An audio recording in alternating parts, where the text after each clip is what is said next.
Jean-Luc Mélenchon, Éric Zemmour, le débat commence maintenant sur BFM TV. Bonsoir à tous, soyez les bienvenus. Débat très attendu, c'est comme ça qu'on peut le dire, Maxime. À suivre en simultané sur RMC. Vous pouvez réagir en direct. Il y a un hashtag, le hashtag débat BFM TV. Bonsoir Jean-Luc Mélenchon. Bonsoir. Bonsoir Éric Zemmour. Bonsoir. On va revenir dans une seconde sur les raisons qui vous ont poussé tous les deux à accepter, voire à réclamer ce débat, mais juste avant, quelques précisions sur son organisation. Vous allez débattre ce soir sur deux grands thèmes, deux grandes questions. D'abord, la France est-elle en danger? Nous allons parler d'insécurité, de la puissance française, d'immigration, l'immigration, chance ou péril. Puis, deuxième grande question pour vous ce soir, comment réduire la fracture sociale en France? Là, il sera question d'économie évidemment, de pouvoir d'achat, mais aussi d'environnement. Et après chacune de ces parties, notre cellule de fact-checking va intervenir. Une équipe de dizaines de journalistes qui vont écouter très attentivement vos affirmations et qui vérifieront aussi les chiffres que vous allez avancer. Et cette équipe de fact-checkers est emmenée ce soir par Amélie Rosic. Bonsoir Amélie. Amélie, comment tout cela va fonctionner ?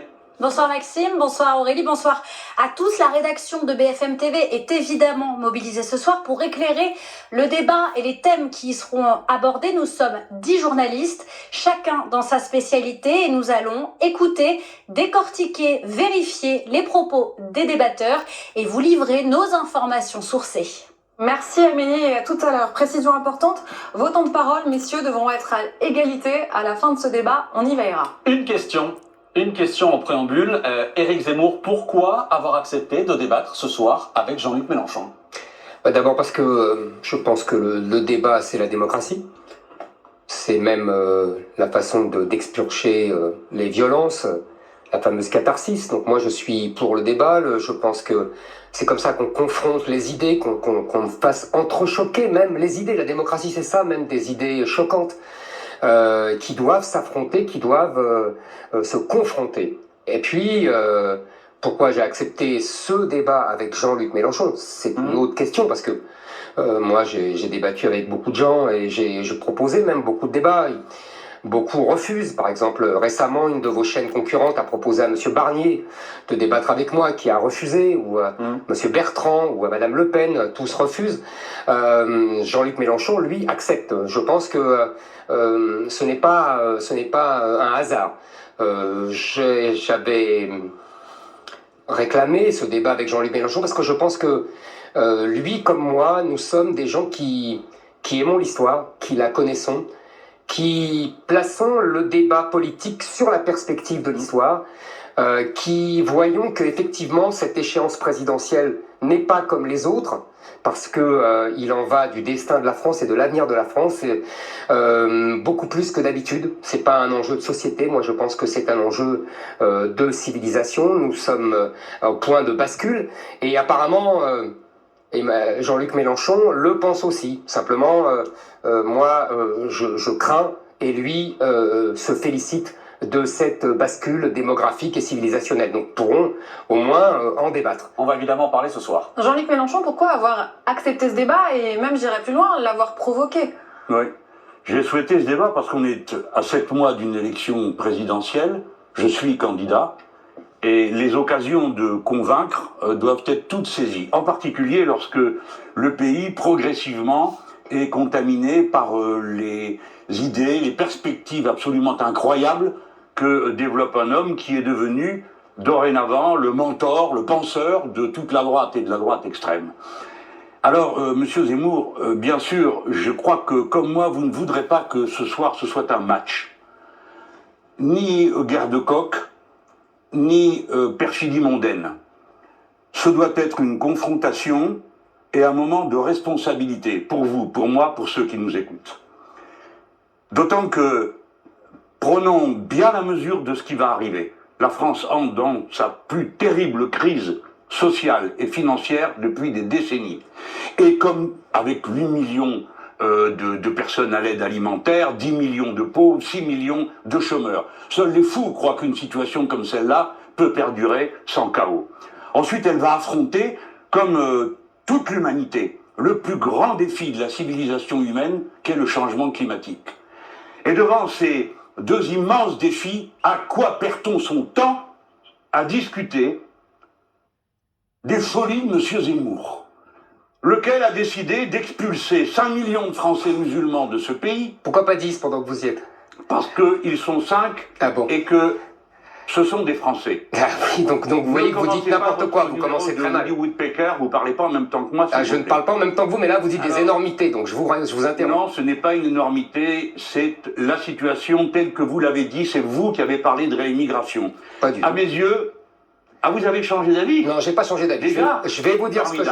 Alors donc, pourquoi vous faites déjà le perroquet de ce que je dis? J'ai rien dit encore. Donc ne me prêtez pas des choses que je n'ai pas dites. Laissez-moi parler. Ce sera l'objet de notre première grande question. Juste sur le principe de ce débat, pour préciser les choses. Ouais. Ça a été loin de faire l'unanimité dans votre camp, le fait de venir ce soir face à Éric Zemmour. Et alors? Je pose la question. Vous posez quelle question? Est-ce que vous comprenez, que ça peut émouvoir dans votre camp? Domine une scène intellectuelle et qui aujourd'hui a largement contaminé tout le champ politique, de M. Macron qui l'appelle pour lui demander des conseils sur l'immigration, à Mme Le Pen qui dit le respecter tout en le craignant comme c'est pas possible, et il faudrait rester inerte et regarder ça. Mais moi je vais dire les choses comme je les pense. Vous êtes en danger. À mes yeux, vous êtes en danger pour notre pays.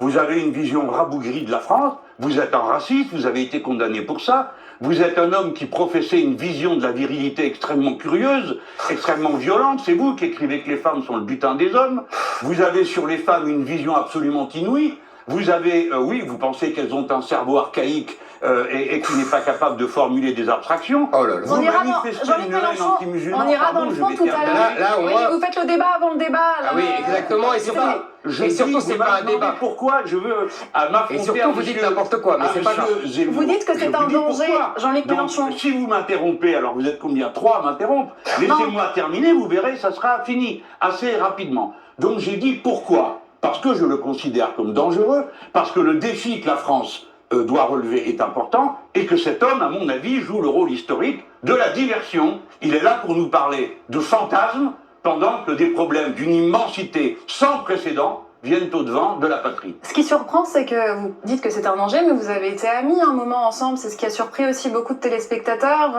Il est relaté que vous étiez aux 50 ans d'Éric Zemmour. Il s'est passé quoi depuis? D'abord, nous n'étions pas amis. Il travaillait pour Le Figaro, je respectais son intelligence. C'était à l'époque un souverainiste assez classique de droite et qui était très connaisseur du mouvement ouvrier. Puis j'ai vu se radicaliser. Et honnêtement, la première fois que j'ai vu son livre Le Premier siècle, j'ai cru que c'était un canular, qu'il avait fait ça pour, en quelque sorte, enclencher une discussion drôle. Non, ce n'était pas le cas. Quand je l'ai entendu parler de réimmigration, je n'en revenais pas. Si bien que, comme beaucoup, lui a rompu avec M. Segarra, avec des tas d'autres gens. Moi-même, j'ai mis cet homme à distance parce que je n'ai rien à voir avec tout ça. Et je ne veux pas qu'on dise que, en définitive, les idées seraient une apparence, que nous nous combattrions pour la forme. Les idées sont sérieuses. Notre position est totale. Et vous ne devez pas transformer ça en une sorte de jeu. C'est une affaire de conviction qui est en cause. De conviction très profonde qui engage l'identité de notre pays et notre capacité à vivre tous ensemble. On entre dans le débat. Alors, Monsieur Mélenchon, je suis tout à fait d'accord avec la dernière phrase de votre péroraison. Les idées sont sérieuses, vous avez raison.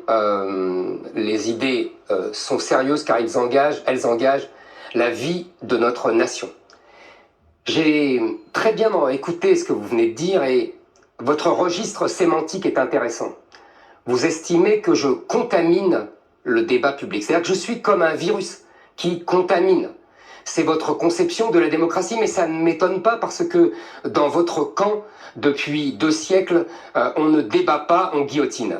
On n'invective pas, on ostracise et on met dans des camps de rééducation, quand c'est pas dans des asiles psychiatriques. Donc évidemment, vous avez une conception de la démocratie qui n'est pas la mienne, ça c'est sûr. Maintenant... Vous croyez réellement ce que vous dites là? Ah oui, je crois réellement ce que vous dites. Vous avez été trotskiste. Je vous rappelle les titres, les textes de Trotsky. Je vous rappelle qu'il a massacré les marins de Kronstadt. Je vous rappelle que vous avez été communiste et vous avez été socialiste. Et c'est, si vous voulez, que vous n'avez jamais dénoncé les crimes de l'URSS, les dizaines de milliers de morts de Staline dans des camps de la Kolyma, que vous n'avez jamais dénoncé les centaines de milliers de morts de la Chine de Mao Tse-tung. Alors s'il vous plaît, ne me faites pas le coup du grand démocrate qui s'émeut de la contamination de mes idées. Deuxièmement, je vous rappelle simplement que il y a effectivement un enjeu majeur. Mais chacun choisit son enjeu majeur. Vous m'estimez que c'est la crise sociale qui arrive, et effectivement elle est grave. Vous estimez que c'est l'enjeu climatique, on en reparlera dans la deuxième partie si j'ai bien compris. Mais il faut qu'on entame la première déjà. Et bien justement je l'entame. Moi, attendez, on va l'entamer tous ensemble si vous le voulez bien. À nous d'entamer les parties. Je vous signale que... Bon, et alors qu'est-ce que je fais? On entame la première partie. Je vous en prie. Éric Zemmour, on entame cette première partie. Première grande question ce soir, la France est-elle en danger? Question qui vous divise là aussi profondément. Pour vous, Éric Zemmour, la France est même en danger de mort, c'est votre expression, à cause d'un sujet qui est omniprésent dans votre discours, qui vous obsède. C'est l'immigration. On s'est dit qu'on allait commencer par là, histoire d'avoir du temps ensuite pour aborder tous les autres sujets importants. La France, Éric Zemmour, a-t-elle tout fait pour intégrer les populations immigrées qui sont arrivées ici ces 60 dernières années? Si vous me permettrez, je ne répondrai pas à votre question. Bah, ça m'arrange pas. Mais je m'en moque. Parce que votre question, oui, mais d'abord je suis là pour débattre avec Mélenchon, pas pour répondre à vos questions. Et deuxièmement, votre question est mal posée. Vous voyez qu'il y a plus désagréable que moi. Hein. Absolument. Votre question est mal posée parce que vous sous-entendez que la France est en faute. Dès le départ de votre question, vous nous dites la France n'a pas bien intégré. Ah non, je vous ai posé une question. Est-ce qu'elle a bien intégré? Tout fait? C'est pas le sujet. D'abord, moi, je suis contre l'intégration, je suis pour l'assimilation. Et deuxièmement, ce n'est pas la France qui a fauté. Et si elle a fauté, ce sont les gens comme M. Mélenchon et les élites françaises qui, depuis 40 ans, ont fait la folie, je dis bien la folie criminelle, de faire venir, de laisser venir des millions et des millions d'immigrés venus d'une civilisation arabo-musulmane qui est hostile à la civilisation chrétienne dont nous sommes issus depuis 1000 ans. Ça, c'est la première chose. Vous la repas en chrétien? Comment? Vous la repas en défenseur du christianisme? Si vous voulez, la civilisation, ce n'est pas une religion. Même si, comme dit Malraux, qu'est-ce qu'une civilisation? C'est ce qui s'agrège à une religion. Mais alors, vous défendez Samuel Huntington et son texte, et lui, il dit que ça, que toutes les civilisations reposent sur une religion. Mais il a tout à fait raison. Malraux dit la même chose. Alors, je vous répète. Vous venez de dire à l'instant le contraire. Vous m'avez dit, vous me voyez baptisé en chrétien. Je ne suis pas chrétien. Simplement, je défends la civilisation chrétienne. Parce que c'est la civilisation qui nous a fait, vous et moi, monsieur Mélenchon. Si vous et moi, même quand vous vous révoltez contre l'Église, vous êtes profondément enracinés dans la tradition chrétienne. Mais bon, c'est pas grave, vous ne voulez pas le comprendre, je ne vous convaincrai pas de ça. Maintenant, je voudrais continuer.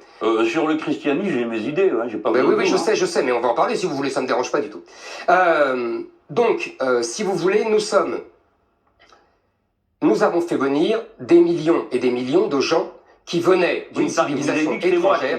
Pas vous. J'ai dit vous et les élites françaises depuis 40 ans. Mais non, le regroupement familial qui déclenche je ne sais quelle histoire chez vous, c'est M. Giscard d'Estaing qui l'a fait. J'ai dit les millions de gens qui sont venus, c'est les patrons qui les ont fait venir. Non, monsieur Mélenchon, ne commencez pas avec votre discours. Les patrons, c'était dans les années 60-70. Et ils ont eu grand tort. Ils auraient mieux fait de mettre des machines qui auraient modernisé l'économie française, comme au Japon.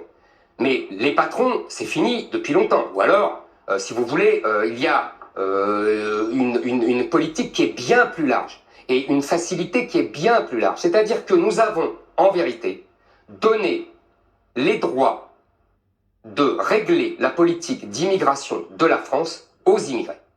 C'est-à-dire que nous avons accumulé des droits pour eux, et ce sont eux qui choisissent qui vient, qui ne vient pas.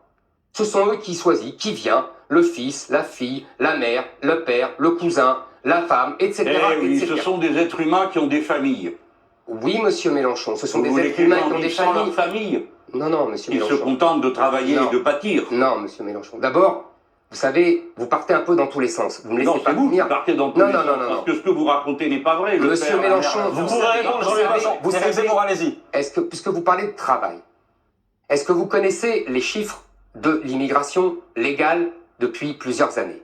Nous avons 275 000 en 2019, 275 000 entrées légales qui se décomposent en regroupement familial, immigration familiale, étudiants. Vous savez combien là-dedans viennent pour travailler? 14% sur ces 277 000. Et puis nous avons le droit d'asile. Le droit d'asile qui est submergé. Nous sommes, l'année, je crois en 2019, à 170 000. Vous allez me dire, ils sont déboutés à 80%. Sauf qu'ils ne partent pas. Nous expulsons que 10%. Donc vous pouvez rajouter à peu près 150 000 à mes 275 000. Et plus un stock de mineurs isolés qui ne sont ni mineurs ni isolés pour la plupart et qui doit monter à 20 000 par an. Tout ça, ça vous fait à peu près 400 000 immigrés légaux, je dis bien légaux, je ne parle même pas des clandestins qu'on a évalue entre 400 000 et 800 000, je n'en parle même pas. Comment? Vous? Non, pas moi, Monsieur Stefanini dans son livre. D'accord. Monsieur Stefanini qui est une référence intellectuelle pour vous. Non, pour la politique d'immigration.